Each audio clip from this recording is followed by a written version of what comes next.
Hey everybody, what's going on? Welcome back to the Roads We've Traveled podcast. My name is AJ Pelletier. Thank you again for being so patient and waiting for new content. I do apologize for that.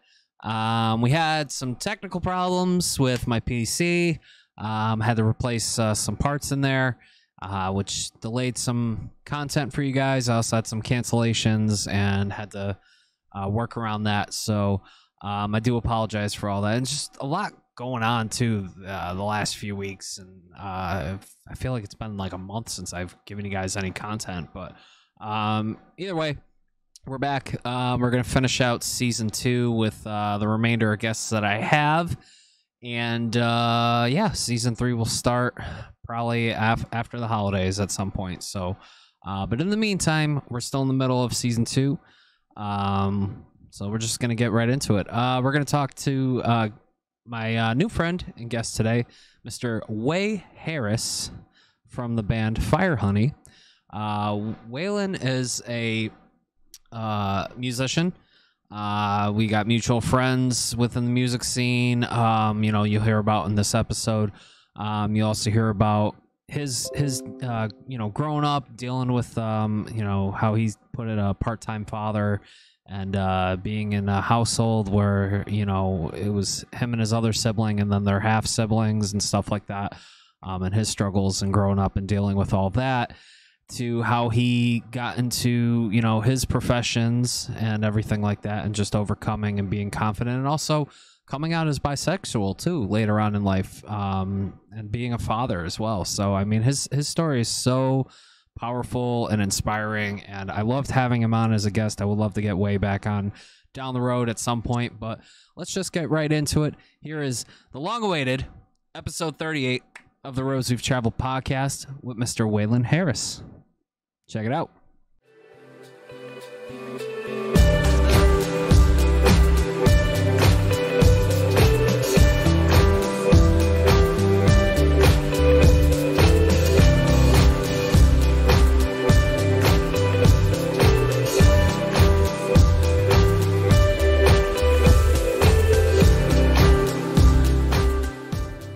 Back everybody to the Roads We've Traveled podcast. My name is AJ Pelletier. Thank you again for tuning in, subscribing, and being very patient.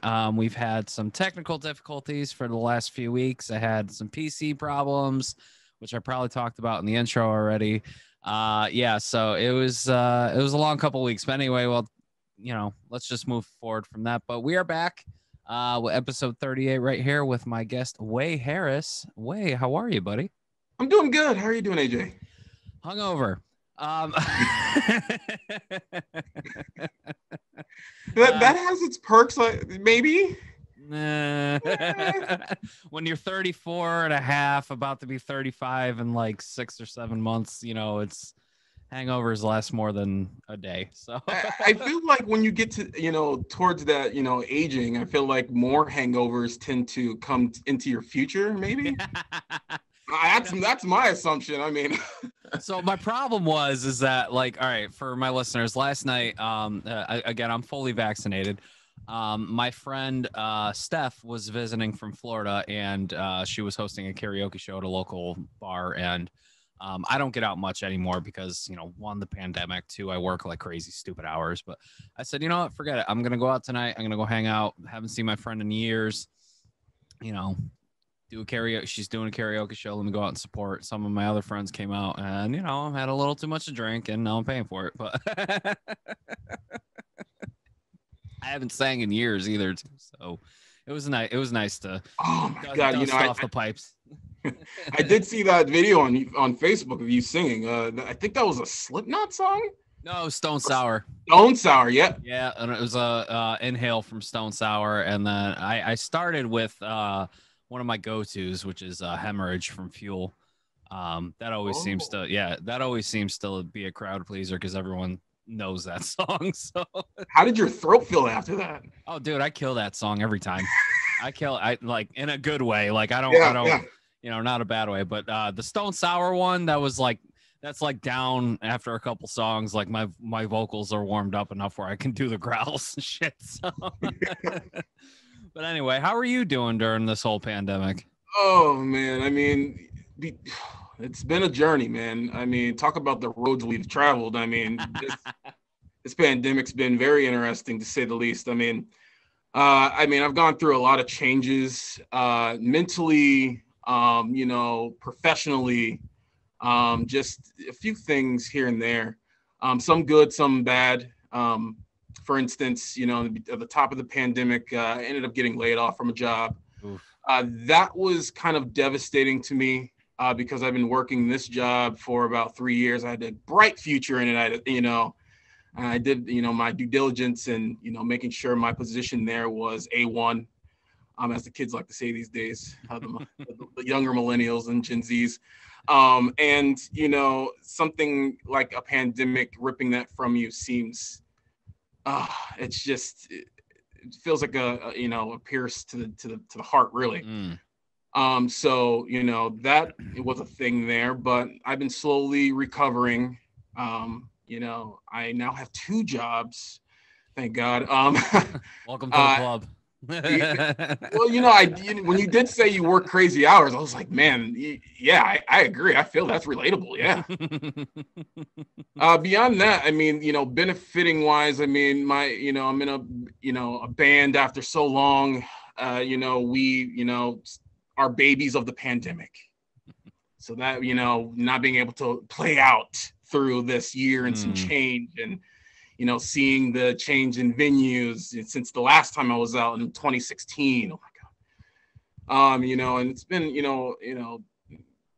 that was a benefit because I needed music back in my life. So, with that being said, there's been ups and downs. I hear you, man. And I totally relate to that a lot too, because, I wasn't laid off, but it was just crazy to like navigate through this whole thing, and now it looks like we're going to be dealing with it even longer with the Delta variant, and lots of people not vaccinated yet, and I don't want to get too political about it, but I will say, if for anyone who is not vaccinated or somehow is surprised that vaccinated people can still contract COVID. The CDC said this months ago that you can still get COVID with the vaccine. You're just not going to wind up in the hospital. So people need to stop reading headlines and listen to the facts and talk to their doctors and, do the right thing. Stop listening to politicians that are not medically trained professionals. They did not go to medical school for 7 years to get their doctorates. You know what I mean? They're just money hungry people that don't give a fuck about you or me. So, but that's my opinion. And I come from a family with a background in the medical field. So like, I don't want to say I know what I'm talking about, but I grew up in a family surrounded by medical professionals. So yeah, I definitely know better.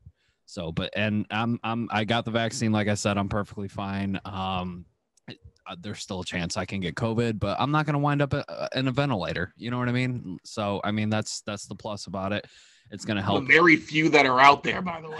Yeah, exactly. And it's just crazy that, people are still think that it's, wrong. I mean, like I said in my post, I was like, modern medicine was developed after the 1300s, after the bubonic plague. I mean, look how many millions of people died before modern medicine was discovered, so. And that was a totally different thing, though. That was a bacteria thing, but I mean, I totally agree. I mean, right now, I have a mother that's going through COVID at the moment, and how's she doing? She's not doing well. She's in her mid 50s. She has some underlying conditions, and right now she's getting a little, she's on the better end of things right now. But before, about a few days ago, she called me tearing up and crying because, she did listen to the media. She did get to the point where she was like, this is not what everyone's saying. And right now her pride is, hurt with what she's going through. Right. She called me. She's like, I can't believe how wrong I was. I wish that I could, change this or just get this vaccine right now. And I told her, I'm like, look, it happened. All you have to do now is forget about the stress that came with it, and now just recover. It's recovering time. Exactly. I work in, healthcare at the moment, and, mental health, and also just, outpatient. And to be honest, I see how scared our community is. I live in Springfield, Mass, and, it's one of the biggest, urban, cities around here. And I'll be honest with you, there are older people who won't leave their homes in fear. They won't go to the grocery store in fear, Right. because there are still people traveling and coming back and still not social distancing. And it leaves our community kind of torn, from people who are like, why do you need it? And other people are like, we need it now. Right. Our politicians are similar, in that stance as well. So I agree with AJ, guys. If you're hearing this, please. I'm vaccinated. I've been vaccinated since January. One of the first people to get this vaccine. I am not a zombie at the moment. I can't I can't say well I'll be in 5 years, but I'm letting you know I am not walking undead. I have, I love the people around me. I love not only just my family and who's connected to me, but the people who are, in my circle, who also have love for their family, for the older, elderly, who or people who have underlying conditions that cannot either get this vaccine or for some reason, are out right now in the community doing things directly with other human beings. So please get vaccinated. Right. And if you do have COVID, you need to lock yourself down and recover. Or if it gets worse, yes, please go to the hospital and get checked out. But I do have some friends that have had COVID, that did not get vaccinated either, and it really wrecked them. And thankfully they're still here and everything. But I'd like to think that it changed their perspective on it too. So, and it's not bullshit. This thing is a real thing, and people need to wake up and realize that, it's just part of life. But anyway, let's get off this sad subject. I hope your mom is doing better, though, seriously, and my thoughts and prayers go out to her. But let's talk about growing up a little bit. Where did you grow up? I was actually born and raised in Holyoke, Massachusetts. Okay. What was life like? Wow. I hope AJ's ready for this, guys. I don't. That's what the show's about, man. Ready. I am not a trained therapist, but I'm here to listen. Life for me growing up was had its good times and bad times, like this pandemic. I grew up in a house with a single mom. I am number 4 out of 5 children. I share a father with my little brother, but my other siblings do not share a father with me. We lived in a little projects known as Jarvis Heights. It's one of the nicer projects there. At least I had a swing on my play set, so that's fun. But Holyoke was home, really. I went to school there for elementary school. Ended up leaving and living somewhere else in Georgia. We moved to Georgia, but from what I can remember, it was great. We grew up in the church. My mother was Pentecostal. She still, I shouldn't say was, but she still is very into Pentecostal. Okay. And my father wasn't really around. And I like to call him in my adult life a part-time dad, because there were times where he was there, and sometimes he had a inkling of emotion and an emotional connection with me and my little brother. But in other cases, he was, there's words like the devil I could use, but he had his evil tendencies, and I felt that throughout my childhood. I'm sorry to hear that, man. I mean, like my dad was never really like a terrible person or anything, but I definitely get like the part-time father thing. My dad was constantly working himself and providing, which I understand and everything like that, but he had a very rough childhood too. abusive father, alcoholic father kind of thing. And family life wasn't all that great either. So trying to deal with all that trauma while raising his own family and stuff and not dealing with his trauma properly, he just became very secluded. Like he never really opened up about stuff or talked about stuff. He was very paranoid about a lot of things, and that's just how he was. But he was always a great dad, though. I mean, like when it mattered, he was there and provided and everything like that. But um, you know, our relationship is very strained though to this day.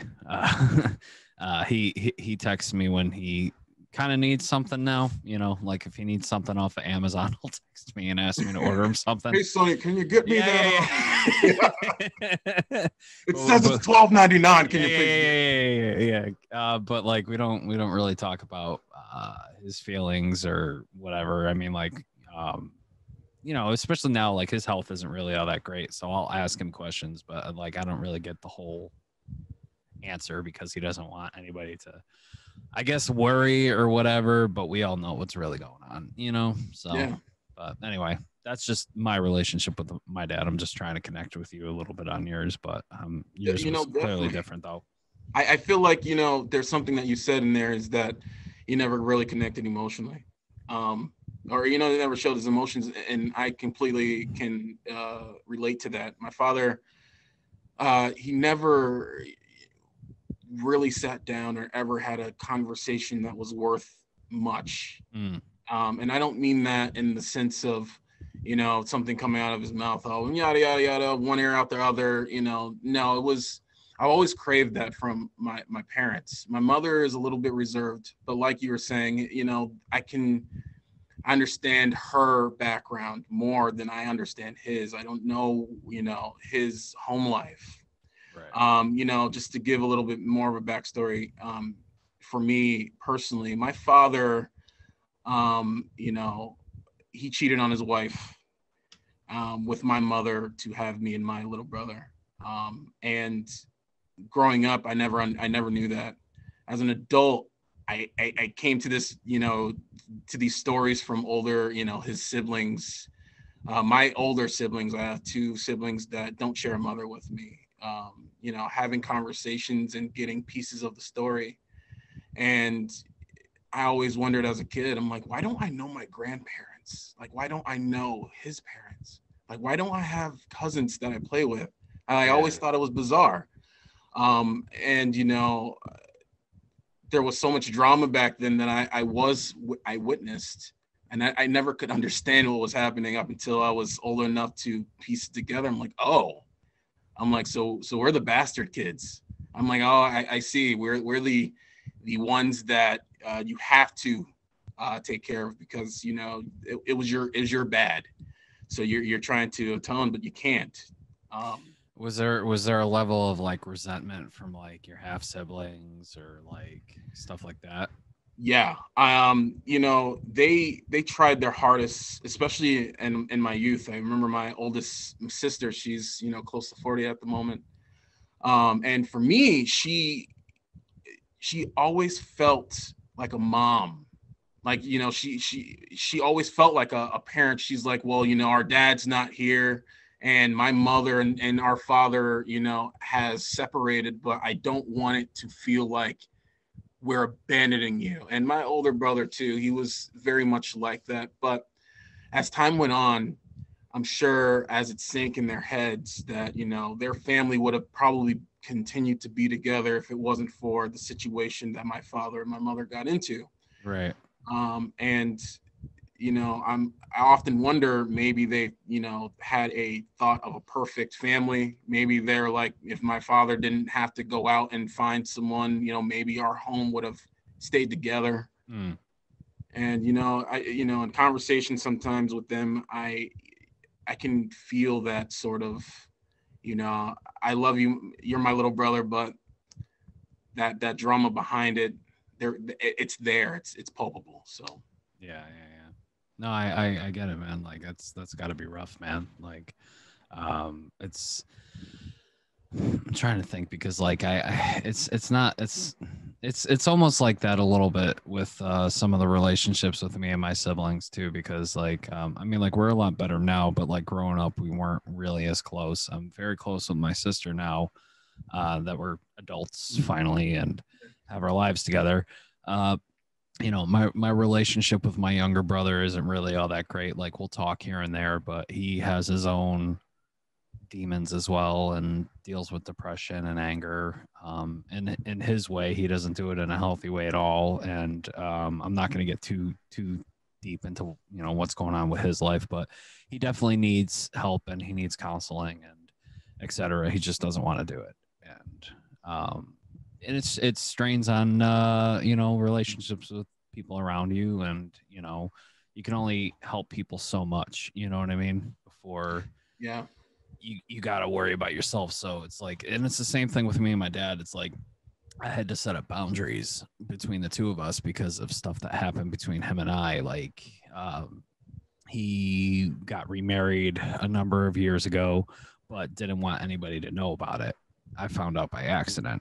You know what I mean? And then it was something that he told me to keep a secret because he was afraid, you know, my mother was going to collect alimony from him for that. It's like that kind of level of like paranoia kind of shit. You know what I mean? So it's just like, so like I had to keep that secret from my family for years. And he had a heart attack a few years ago. And I finally was just like, I can't do this anymore because like, what if he dropped dead? Like, Right. how am I going to explain his wife and stepkids to the rest of my siblings or my mother? Or like, you know what I mean? Like, so like, Oh it my was just, God. Yeah. yeah. So I like, mean, like, how did that, I mean, that must have felt like he was kind of taking you down with the ship. that's exactly what it was, and it took a while. Like I really like laid into my father too after that, and especially after, like, we didn't know he had a heart attack until like a week after he came home from the hospital. You know what I mean? Yeah. So like he didn't call anybody, he didn't call any of us. I was supposedly his emergency contact. I never heard anything from the hospital, nothing.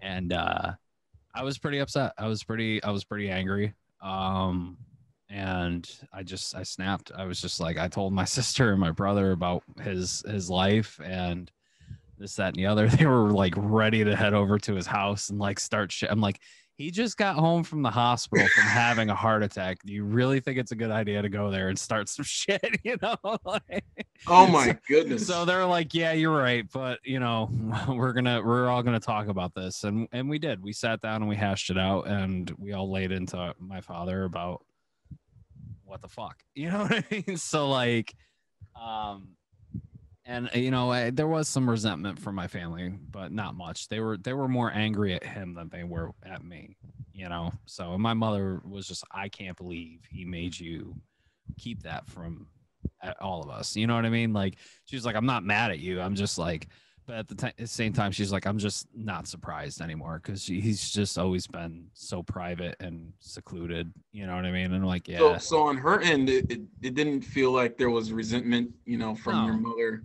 in regards to these secrets of no, his, you know, towards you at all whatsoever. no. She She that's was, amazing to yeah, me. no. My mother's a saint. I love my mother. Like she's always been very supportive and uh there for me when I needed it. You know what I mean? Like, you know, she's always checking in on me. She's always telling family members and friends how proud she is of me and this, that, and the other. And I'm like, I don't deserve this. You know what I mean? Like I'm not I'm an okay person. You know what I mean? But you know, to have that kind of love and support, it does mean a lot. So You know, my mother.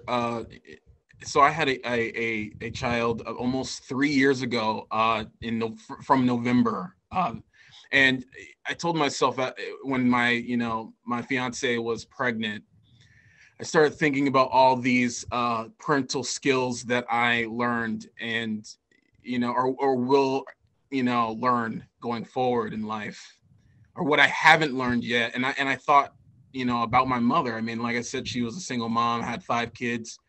And I thought to myself, I'm like, I can't believe how much my mother did. mm, I can't believe how much she sacrificed. right. I mean, I couldn't, as time kept ticking and then finally the baby's out. And I thought to myself, holy crap, how am I going to do this? I didn't have a dad. How the hell am I going to be a dad? And you know, it scared me a little bit. And, you know, she was always in my ear about like, you can do this. And, you know, there was one thing, you know, time she said, you're going to be a better dad than your dad. She's like, don't worry about it. I already know this. And that, I mean, that felt, I felt like I didn't deserve that, AJ. I really didn't. Right. I felt like there was a part of me that looked back at my teenage years and some parts of my, you know, younger years and thought, wow, I really wish I could, you know, time travel back and hug my mom, because, you know, she sacrificed so much. Yeah. And, you know, I give my father, you know, my fatherhood, this time in my life that I'm, you know, spending with my child, and, you know, looking back at this, you know, playing toys with him and doing activities and looking at him like, damn, I love my son. I was gonna say, like, you know, was there that, you know, what do they call it? Like that sense of like, as soon as you first held your child, like, you know, like I'm gonna do anything and everything in my power to protect this kid. You know, that sense of I'm lost on words right now. But no, I get what you know. So Yeah. here's the thing, right? You know, there's parents that say you are a make it or break it parent, and I think it's Right. absolutely true.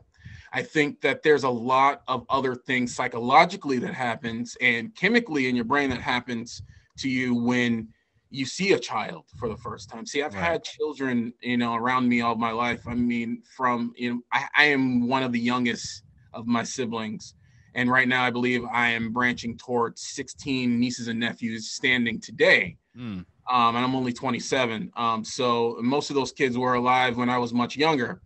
So, you know, having a child, I kind of, had this realization I wanted one early on. And so, you know, going back to, you know, holding my son,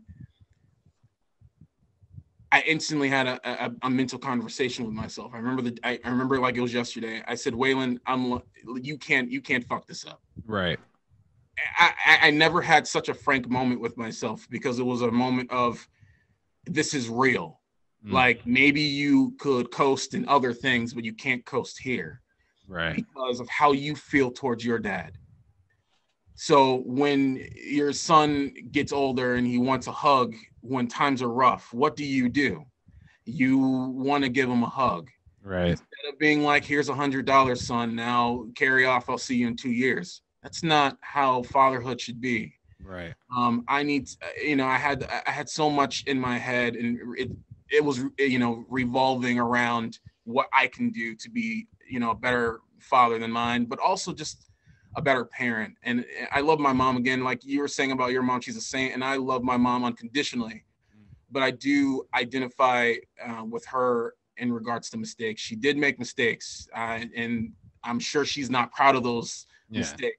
Oh, don't get me wrong. My mother's made mistakes too. You know what I mean? Like I say she's a saint because like she would give the clothing off her back to help anybody. Like she was always very outgoing and, you know, willing to help anybody out. But she was also, growing up very overprotective at times too of her kids. And, you know, especially when I started listening to heavier music, you know what I mean? Like, oh, that's the devil. Yeah.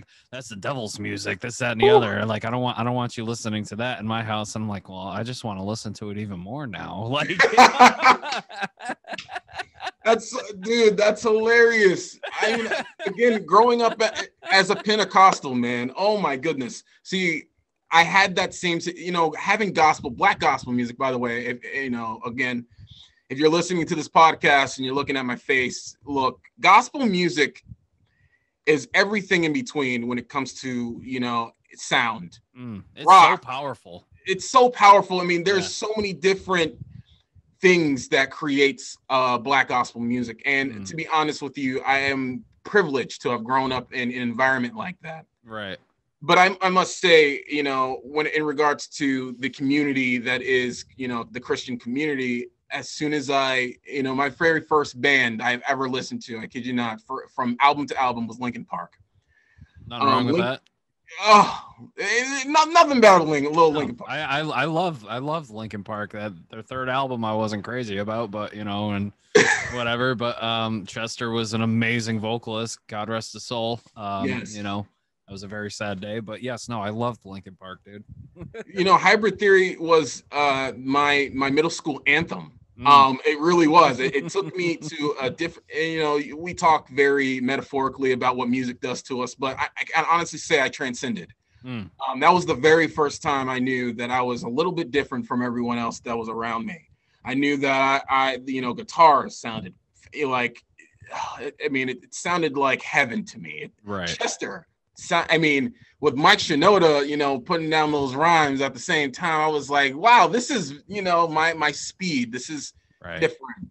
I feel like Chester he fell into that category of unique vocalists that like nobody can top to this day. Like, you know, like how Lane Staley was in the grunge era.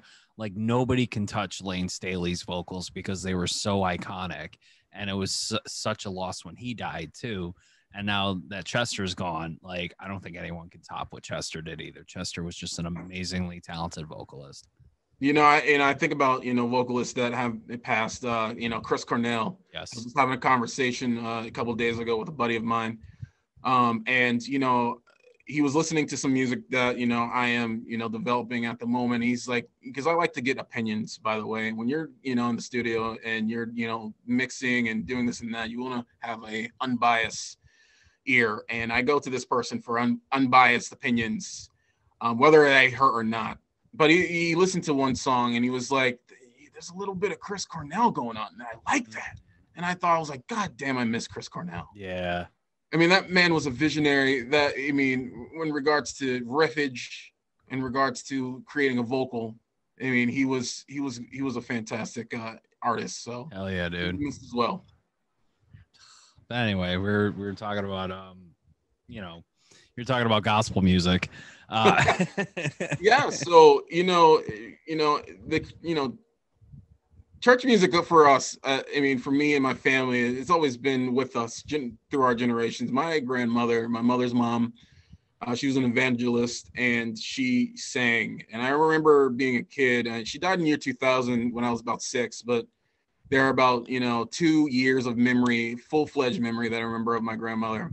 And most of those memories of just being in church on Sunday, hearing her sing.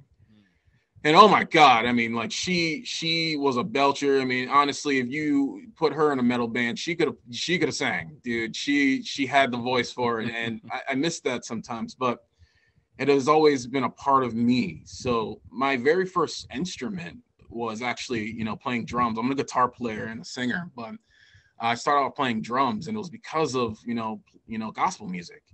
You know, drummers in gospel play like they have a piece of the devil in them. And they, you know, they're just ripping with, you know, these, you know, these you know, it's like they're having an aneurysm. And right. I'm really into that. I want to be that guy. And, you know, I did my stance. But again, like when I got to the point where, you know, there was a crack in the road. I started feeling like, yeah, my place, maybe we could talk about more of this later, but my place in Christianity started to, you know, disappear. And when I found rock music, man, it was a revelation. I thought I don't ever want to go back. Right. No, I was the same way. It was like we have kind of similar stories and backgrounds a little bit because I grew up in the church too. My father was the lead in our church choir growing up. I was Catholic, and you know, same thing. Go to church every Sunday. You know. Sunday school afterward. I even went to a Catholic middle school for a while, and then went to public school after that, trade school after that. But yeah, no, I definitely steered away from you know, Christianity and stuff like that too after high school because I was just like, man, you know, I've done this most of my life already. I kind of have my own beliefs and that are kind of not coinciding with, you know, what I was raised to believe and this, that, and the other, and then kind of finding the hypocrisy too in the Catholic religion too, you know, which was just like another eye opener for me too. And I'm just like, well, you know, not to get too religious here, but I mean, like, if God says to love thy neighbor and love everyone else, like, but all these hardcore, you know, people are like turning it into like a race war, or like, you know, bashing, you know, gender or sexuality and stuff like that. I was like, that's not what God was preaching about. So like, it just made me question a lot of things, and I'm just like, nah, man, like, I don't want none of that. I just want to love everyone equally and treat everyone equally that treats me with the same kind of respect too, you know? So, yeah. You know, I when I decided to finally say I'm done, I was about 16, 17 maybe.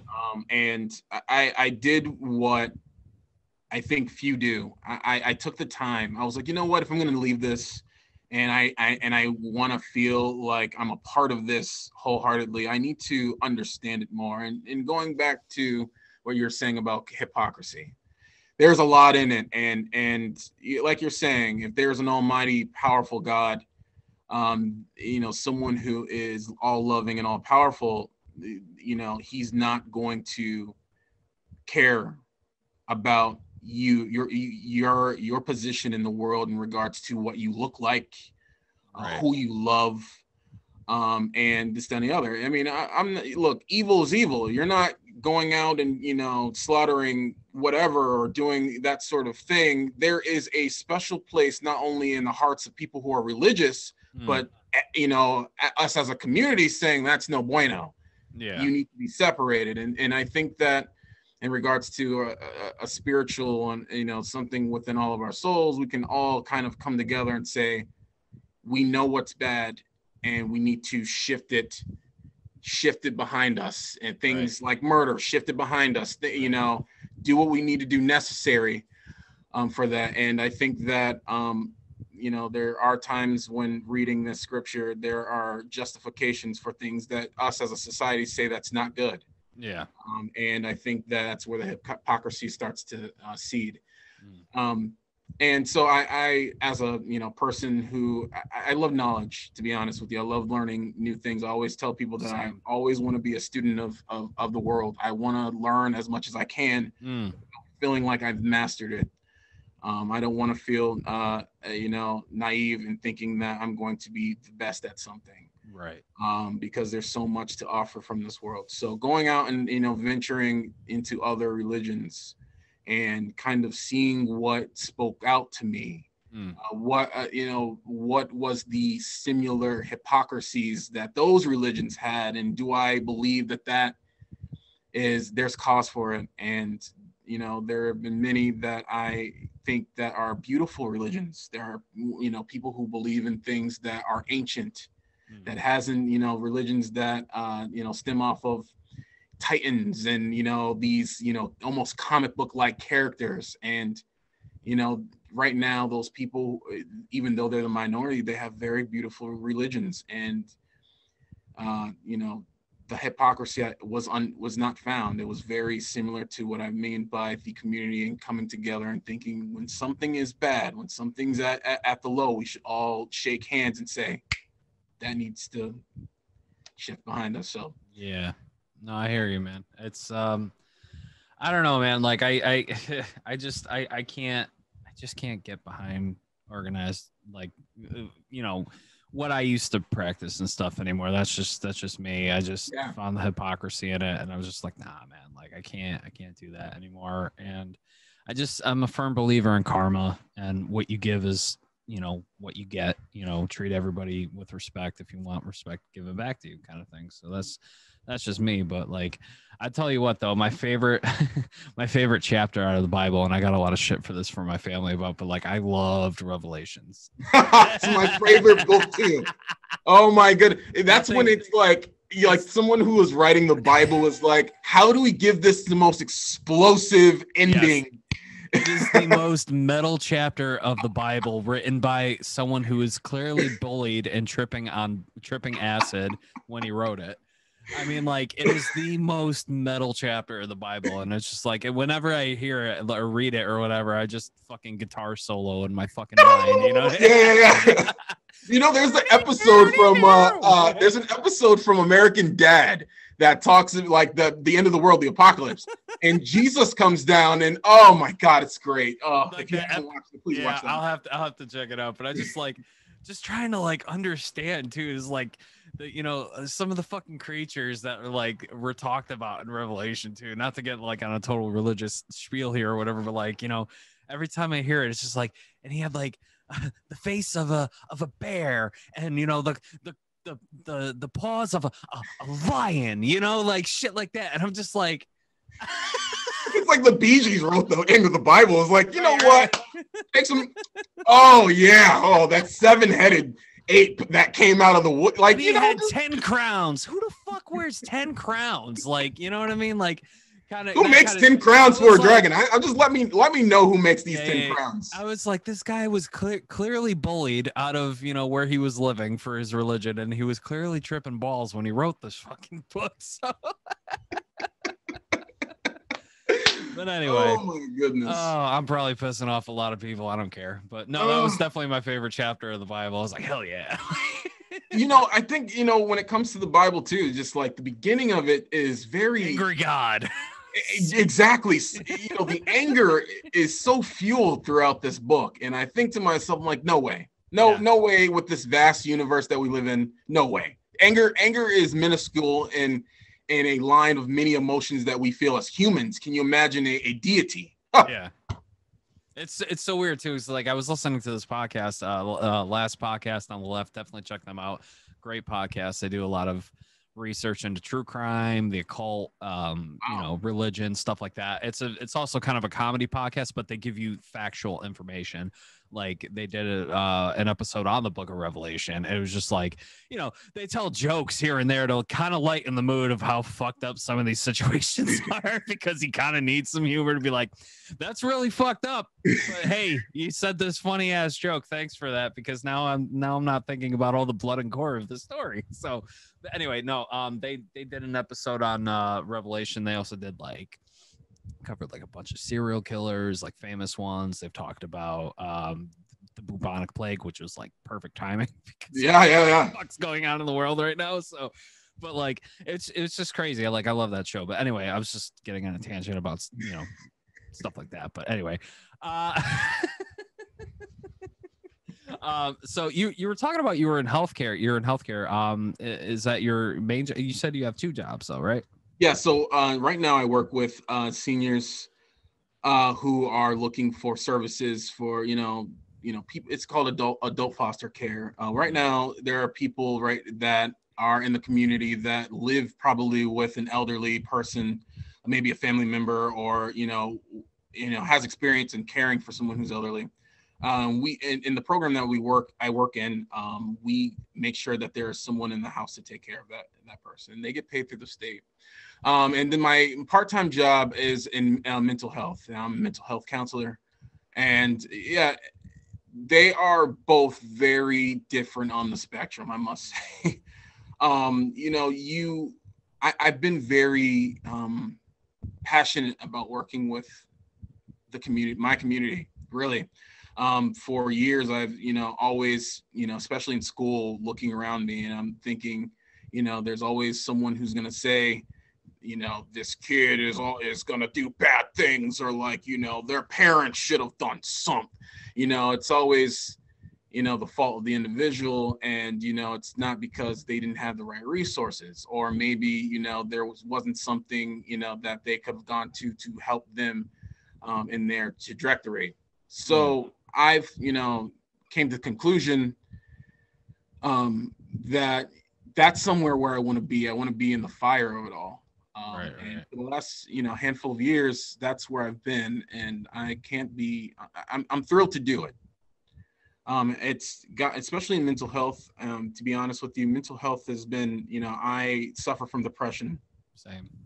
And that's, I forgot to take my meds today. Shit, I'll have to do that after. Do it, man. Do it. I just realized that. I was like, oh shit, yeah, I missed my alarm. I was supposed to take my medication, but it's okay. Anyway, go ahead. But that's the sort of thing for me, AJ, is that there are people that go through what we go through, and they aren't fortunate to find or have resources for that. And I work, I work on this unit. It's a 30-bed unit. There's 30 patients on there, and they're all very much different. Some have trouble with ADLs. They need someone to help them use the bathroom, or help them do this, that, and the third. There are schizophrenic patients that are always either talking to themselves and stuff like that. But as I was working there, a little bit of me was like, I don't know if I can help I don't know if I can help this part of the community. I don't know. This is scary for me. The fear of it was right there in my face, staring me eye to eye when I, put my application in. I was like, I don't know if I can do it, but I'll try. And there was a revelation in that. And that revelation was, I can. And I think that there is so much,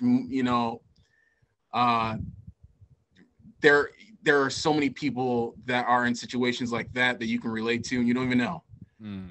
There are, for instance, there's a patient that I work with, and she has a mother who is currently homeless. But this mother lives in a shelter, but she comes and visits this patient, and it blows me away because I'm like, I grew up homeless. I didn't talk about that, but there was parts of my after living in Holyoke, we left for Georgia, and everything just trampled.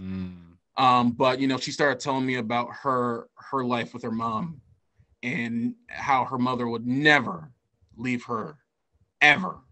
Her mother always, it didn't matter the situation. So it's very interesting that she's now an older woman, and her mother still comes and sees her, because there's a connection there. Right. And even though through her, her psychological situation, and her mother's, a financial situation, they still find each other. They find time to be together. And I'm like, wow, that's relatable. It's very relatable. But yeah, man, that's wow. I didn't know all that, man. And that's another reason why, like, I started the show too, is like, because I suffer from depression, and as of this year, anxiety too, which is why I take medication. I was getting major panic attacks and shit, and now I finally have it under control. I've been back in therapy. Things are great, thankfully. But yeah, no, I started the show because I've had depression most of my life. It runs in my family too, on both sides of my family, and just from like the trauma on my dad's side of the family. My mother has a lot of depression too, but she's came from a better upbringing than my father did. But she also has anxiety and stuff too, and a lot of it was undiagnosed until like later on in life for them. So my mother is on medication herself too. And I've also lost friends the last few years from suicide, and I've had suicidal thoughts. I've had, I've gone down those dark roads many, many times, and now not so much anymore, thankfully. And the show is just my way of connecting with an audience and guests who I interview about dealing with, who you are as a person, and getting to know yourself better, getting to know other people better, and just expressing that mental health is it's a normal thing that we all deal with, that we have to deal with. And whether you have a diagnosis of depression or whatever, like, it's your responsibility to take care of it, so, and it's not a stigma, it's never a burden or anything like that. So, and that was just my way of, with this podcast, was just expressing that it's okay. Everything's okay. I have to say, first and foremost, thank you for being such an open person about that. No, I truly mean that. It's inspiring to hear others talk about what drives them, and what is, kind of the shackles of, what they're dealing with in life. It's hard to know. It's hard to believe that there are many people out there possibly going through what you're going through. And shows like this, AJ, I think is much needed, because as musicians, we are out and we're home writing songs, And, you know, some people may hear the lyrics. They may just like, that's a tasty jam. Like, you know, they might have that, but they don't understand kind of the core where it's coming from. Right. And, you know, having, you know, people have a conversation about, you know, this is where I've been. This is the steps that, you know, took me. I'm still going through it. For instance, you know, I recently came out as bisexual, and that was a hard, excruciating part of my life that I closed that chapter and said, finally, I'm ready to do this. Congrats, And man. thank you so much. Yeah. I feel as if I was just talking to my bandmates yesterday that, you know, there's a piece that I'm feeling that I never imagined I could feel. And I think part of my depression has been self-loathing. And like you were mentioning about suicide, you know, I've had friends also commit suicide, and I've also had friends, you know, murdered. And most of the time I come to that realization of, why do I feel like I should be them, or why do I feel like I need to, you know, follow a path to meet them? Like, you know, I always get, you know, the guilt feeling of, they would probably want to, you know, my friends, especially that have been, you know, their lives taken away, they didn't have a choice. They didn't have a choice. And I didn't want to be the person to, you know, I sit in my head sometimes, AJ, with them around me, and having, you know, putting voices to, you know, faces that aren't here anymore, and saying, you know, that conscious saying, dude, what are you doing? Don't think this way. Don't do that, because you're, you know, you can be better. And, you know, that's a suffering in itself, you know, always being on the ledge, but not, you know, ever putting a foot out there to jump. Yeah.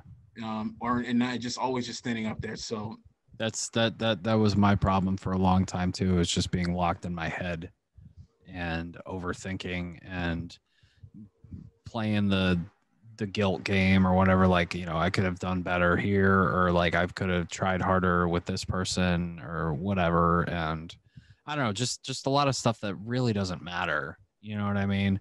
Like, you know, things happen. You know, I've had to, you know, deal with the fact that, you know, I felt, for instance, one of my best friends, it's, you know, just his 2-year anniversary was this past Monday. Yeah. And you know, he committed suicide 2 years ago. And this guy was like literally one of my best friends. He was there for me during and after my ex-fiance and I were together and we broke up. Like, him and his family were there. If I was laid off or anything and just dealing with stuff, he was always calling me, hitting me up like, hey, come over. Like, I got a cooked meal. Like, you know, we got burgers on the grill, you know, there's beer in the fridge. Just come hang, man. Just, you know, whatever. And I'm like, yeah, man. Like, even if I didn't need it, he was always there. And same vice versa. Like, I was always there for him because he was dealing with a lot. He had epilepsy for a while, and it turned out it was something in his nose or something, like his sinuses or whatever was pressing up against his brain, causing major seizures. So, and he fell into a major depression for a long time. Like, he was in and out of the hospital a lot, from falls and just medication that they kept switching on him to try to diagnose it. And it just, one day he went to an ear, nose, and throat doctor for something else. And then that's when they found out that his sinuses were all sorts of fucked up and they were pressing up against his brain. So they went in and they fixed it and he was fine. But he still had a lot of major depression and stuff. He also had substance abuse from alcohol and drugs in the past and stuff too that fucked him up. And he moved out to Arizona to stay with his mother. And I never heard from him really much after that. You know what I mean? Like, I dropped him off at the bus station and that was the last time I saw him. And yeah, it was rough, man. It was really rough. Like, I was just like, I wish I could have done more to be there for my friend. Like, because whenever he was feeling depressed and whatever, I was there for him. He did try a couple times before that, and I had to take him to the hospital and to get looked at and stuff like that. And it was just rough, man. And I definitely blamed myself for a while. And I just was like, it's not my fault. You know what I mean? You know, I don't know. I gotta stop. I gotta stop grieving and overthinking, and it's just stuff that my therapist has been talking me through and dealing with. You know, there's only so much you can do. You know, It's true, and that it's true, man. We're only human, yeah, and we're limited by that in itself. You know, we can only do so much, and trying to put yourself in a Superman stance will cannot benefit you. You know, especially when there are loved ones suffering. You know, what you've done in the past probably has impacted a person so much more than you can ever imagine. And that may have been enough, but you suffering from depression, you know that there are some things that loved ones can say, or there are some very you know unfortunate situations where some people can't say something to you that's going to fix the issue, right. and you have to be the hand that's going to pull you from those waters. Mm, And that's been my journey recently, is just trying to be that hand. I don't want to be in the abyss anymore. right. I call this depression an abyss for many reasons. It's dark, it's lonely, it's scary, Mm, and I sometimes don't know who I am in it, and I don't like that. I want to journey into something that's fresh, something that's I feel like I'm confident that I deserve, mm, and I want that, and that's something where again, unfortunate for your friend, because the way that you talked about him in that story, I can already see how your emotion on your face yeah. is something that's impacted you hard. I'm still grieving. Like, and my therapist notices too every time I talk about him. You know, it's hard. It's really hard. He was like my brother, you know, and it sucked. It really did. So I'm getting emotional about it right now too. Um, I'm not gonna cry. I'm not gonna cry. I did enough crying. But yeah, no, it's like you said. It's depression. Depression is like it's like an abyss that you can't get out of, and it's all about noticing it, recognizing it, and dealing with it in that healthy way by reaching out and getting help, by talking to people that are trained to help you. I mean, yeah, you could talk to your friends, you could talk to your family, but most of the time they're not trained people to help you deal with it in the right, healthy kind of ways. Like, you need someone with an objective personality and a trained background to help you navigate through it, to question you why you do certain things and give you advice about how to fix it. And sometimes, yeah, like in my case, I've been dealing with it for most of my life, and now with the anxiety on top of it, I'm taking medication for the first time in my life. That's finally for the first time in a while, balancing me out to where, okay, I feel good. Like I don't really notice much of a change, but I feel like I'm not getting panic attacks anymore. I'm able to stay out of my head and focus more on my work, which was something I brought up in therapy this week. Actually, it was just like, I'm able to focus more at work finally. Like I can get my job done and not think about bullshit that doesn't matter. I come home and I work out. I'm actually working out while at work. Like, like, Hey, look at you. Yeah, like my coworker's got a kettlebell and I'm doing that in between, loading my machine. I'm lifting weights, doing push-ups, all that stuff. Like I'm fat as fuck, dude. Like I really am. Hey, look.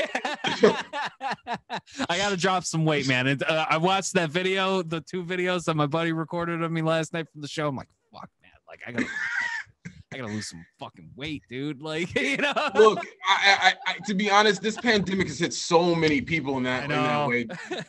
I mean, it's one of the hardest. For one, it's good to hear that you have I wish, oh man, I sit in front of a computer most of the days. I'm just like, I wish I could just do a couple of reps, man.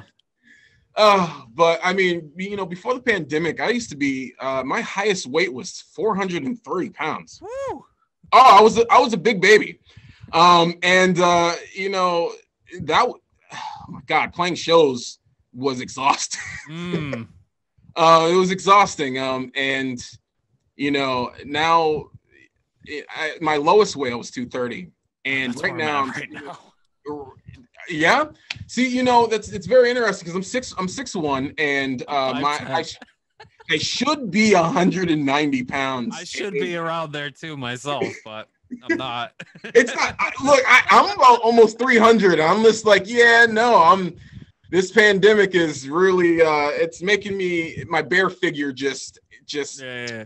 magnificent. That's what I've been telling myself too. I'm like, this is quarantine weight, baby. You know what I mean? Like, yeah, I gotta get rid of it. But now, like, my coworkers are making comments too. Like, it sucks that, like, people still have to call you fat. You know what I mean? Like, but they won't say it to your face. They'll say it behind your back. I'm like, you're like 30 years older than me and you're calling me fat? Like, dude, you've got some weight issues yourself. At least I'm trying here. And then, like, one of my buddies, I was helping some friends move last weekend.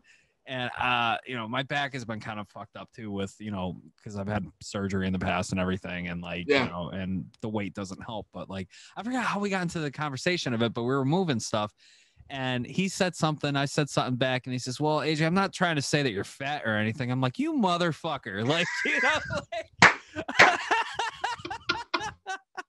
I'm like, you just call me fat, you fucking prick. You know what I mean? What I was saying was I had a similar situation with a coworker, and I remember my coworker was saying, because I was trying to tuck in my shirt after, just getting up from my seat, and they were like, yeah, you're rocking the dad bod. And I was like, and mind you, I had no photos of my son. This person is just getting to know me. And I'm just like, I was like, is that like a nice way of saying I'm fat? Yeah. Yeah, it is. It really is. Yeah. I've had the dad bod for a while. I mean, like, I definitely was skinnier a few years back, but it came back during the pandemic. But yeah, I have the dad bod and no kids. So...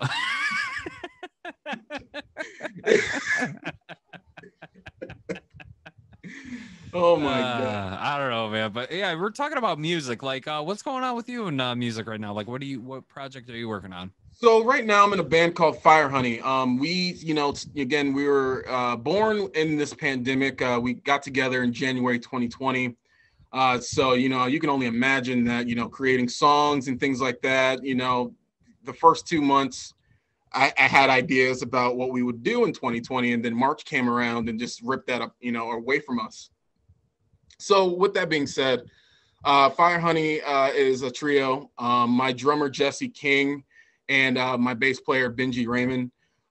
We have been playing out recently. The very first time we played was July 9th, and it was at the Tank in Agawam, Mass. I think I saw photos that you posted of it and stuff. Yes, that was, we had a conversation, us as a band, and we talked, and we're like, here we go, our first show in this pandemic. Let's see how it's going to be.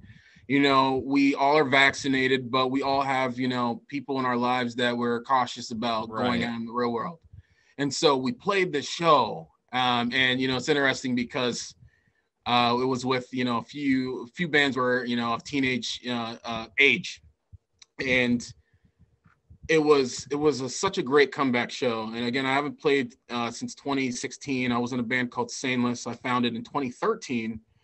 And, things did, transition then and, what have you. But, coming out of such a long hiatus and seeing that there are still teenagers, there are still, adults that go out and love live music.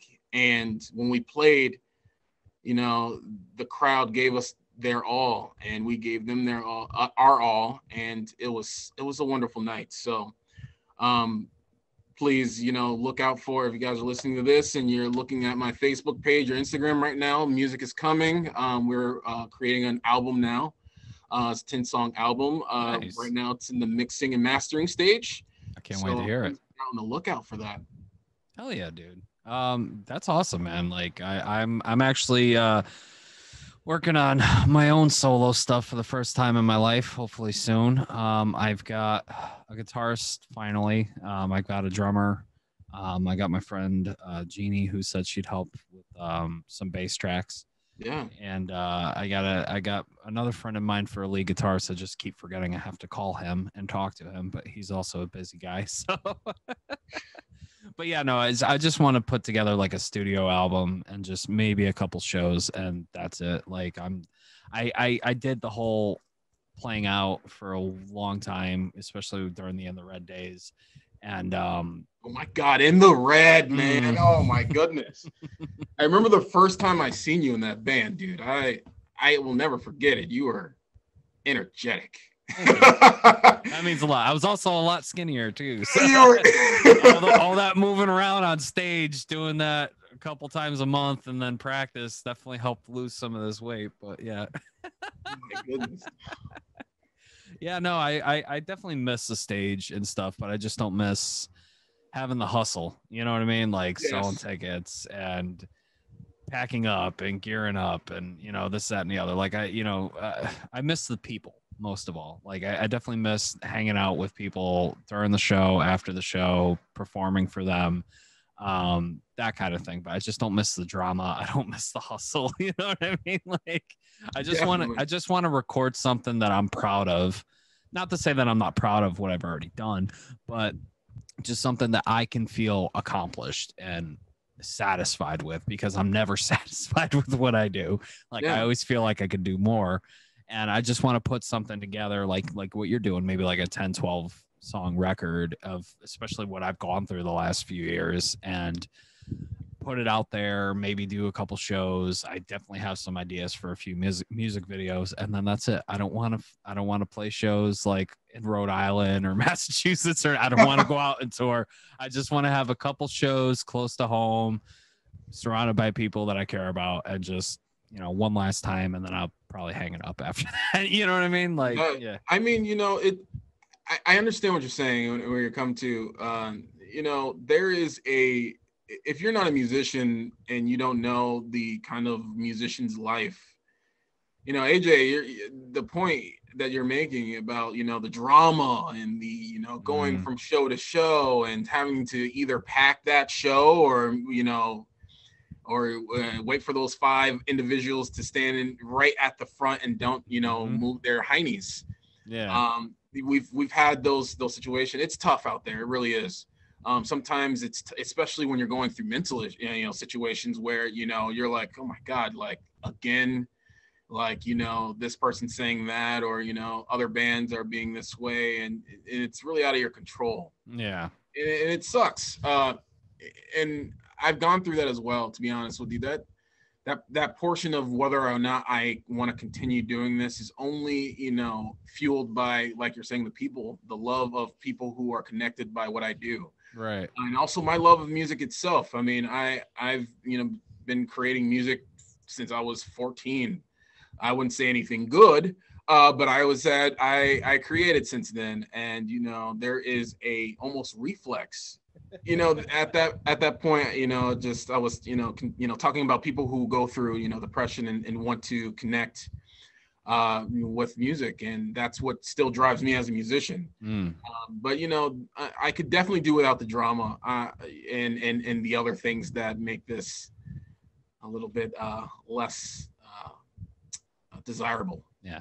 I mean, like, don't get me wrong. There are a lot of great bands that I met over the years, like Vision Within, for instance, you know, when they were still together, they were one of the very few bands that I really connected with, like next to like Fear the Masses and like a few other bands and everything, that we all just like clicked. You know, we got along so well. We would always play shows together, and just the friendship that I made from that, on top of it, like just being so close to all those people and still being able to talk to them to this day. Like I'll never not regret any kind of stuff like that, because like it was just awesome to like the brotherhood that came from the music scene. You know what I mean? So like, you know, dealing with drama from like other bands that like were like super glamazons and rock star mentality, like, you know, get the fuck out of here. You know, like I was never like that. I was always super humble and appreciated every kind of fan or success that we got. Like I was just always very grateful, and I paid it forward, and respected every other band that played shows with us and gave us those opportunities too, you know? So yeah, I mean, like, you know, speaking of Vision Within, Dan View, such love an that guy. vocalist. He I love him too. He's great. My, former band Saintless, they're still, playing shows today. I built that band from the ground up. We were made of three as well. And, Dan, Armani was a founding member of that band. And Armani joined with Vision Within. And, he's my best friend. Armani, me and him, again, go way, back to our Saintless days. But we remained friends after our band kind of separated. And, I often, I talk to Dan a lot, and, I used to tell him all the time, I was like, thank you for, giving Armani a home. And he always tells me, he's just like, he's such a great guy. And that he's like, he's talented. I love people who are from different backgrounds and want to, bring them in this, then the third. Yeah. And, having that conversation from the get with Dan, it showed, it told me one thing. I was like, this guy's a keeper. I'm like, I don't know what he's doing. I don't know, he's just the musician you want to be revolved, evolve around, because, that sort of, brotherhood, as you say, that partnership kind of, it's kind of feathered away almost. Right. And, keeping strong relationships with people that are, again, like my, former band, I still talk. I missed half of that again because like the audio dropped and then the camera froze and then Oh no. I'm sorry. Well, Dan View, I said some really good things about you if you're watching this. I will say Dan is a great person. Yes, he's super. He was a guest on the show previously. He was super smart, intelligent, funny, super funny. But very humble and will give the shirt off his back for anybody. Like if you give him respect, he's going to give you right back. So, but anyway, yeah, no, that's great. I can't wait to hear more from FireHoney. Like that's such a great name for a band too. You know what I mean? Like, yeah, I'm looking forward to this album. Is there anything you want to plug, while we wrap it up here before, Zoom ends up fucking me anymore today? Yeah, most definitely. So hey guys, in the podcast world, again, my name's Way Harris. I'm the lead singer and guitarist for FireHoney. We have some shows going on right now. Tomorrow, actually, 8:15, we'll be playing at Bleachers in Bristol, Connecticut. On 9. This episode airs, that show's already going to happen. So yes. So if you're not going to be there, it is what it is. No hard feelings. 9/26, I'll be that at the same place in Bristol, Connecticut called Bleachers Bar. Please come out. At 10:15, I'll be playing at the O's Music Bar in Sutherland, Mass. And at 10:17 and 11:14, I will be playing at Bristol, Connecticut and Bleachers Bar as well. So if this show comes out at any of those time frames, come out or else. Be out before next month, I promise. Thank you so much, AJ. Absolutely, man. Like I'll definitely try to get to the Bleachers show if I can. Definitely I want to come hang and see him. Bleachers, I love Bleachers. So, but yeah, was there anything else or was that it? No, actually, I did want to say again, thank you so much. Absolutely, dude. I was patiently waiting this podcast because I just wanted to, have a head-to-head conversation with you. Is it my internet or is it yours? I don't know. You were saying something nice and then it just cut out again. My internet is green as green. You know what? I don't have anything else to say, but thank you, my friend, I appreciate you. All right. I'm going to do some plugs myself and then we'll talk off air. Sound good? Sounds good. All right. I want to thank everybody for watching. If you're watching on YouTube, hello, how are you? Hit that like button, hit that subscribe button, and hit that bell icon to get notified every time we drop a new video. I would appreciate it. If you're listening on audio, we're available on all major podcast networks. If you have an Audible account, guess what? We're on Audible now too. So use that. You don't have to use tokens or anything. You just look up podcasts on Audible and we're right there. The roads are traveled. But please make sure to subscribe. Rate and review. I would appreciate it. I work very hard on this podcast, and if you want to leave me a 5-star rating, I would appreciate it. I'll even read some of your comments on the show if you'd like. You can follow the show at facebook.com/Roads We've Traveled podcast. Join the Roads We've Traveled Road Trippers group on Facebook, which is just a group page of amazing, fun-loving, caring people who send nothing but positivity your way on a daily basis. If anyone ever wants to talk or vent or chat about anything, not political, not racist or anything like that, then it's the group page for you. Like if anyone's dealing with some stuff and you want to talk about it, that's the group page to do it, because a lot of people in there are there to talk to you and help you out. So definitely join. Follow us on Twitter and Instagram at RWT Pod. You can support the show by heading over to patreon.com/roads we've traveled.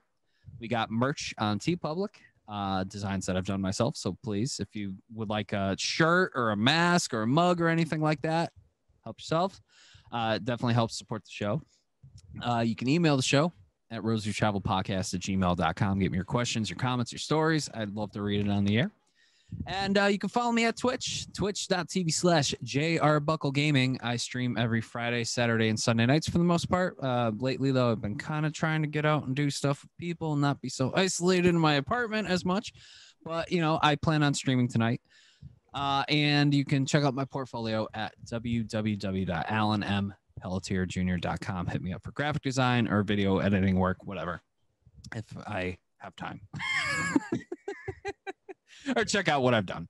Wei, this was great, man. Thank you so much for being on the show. I would love to have you back on, and hopefully it won't be on Zoom. Hopefully it'll be on another platform that actually works.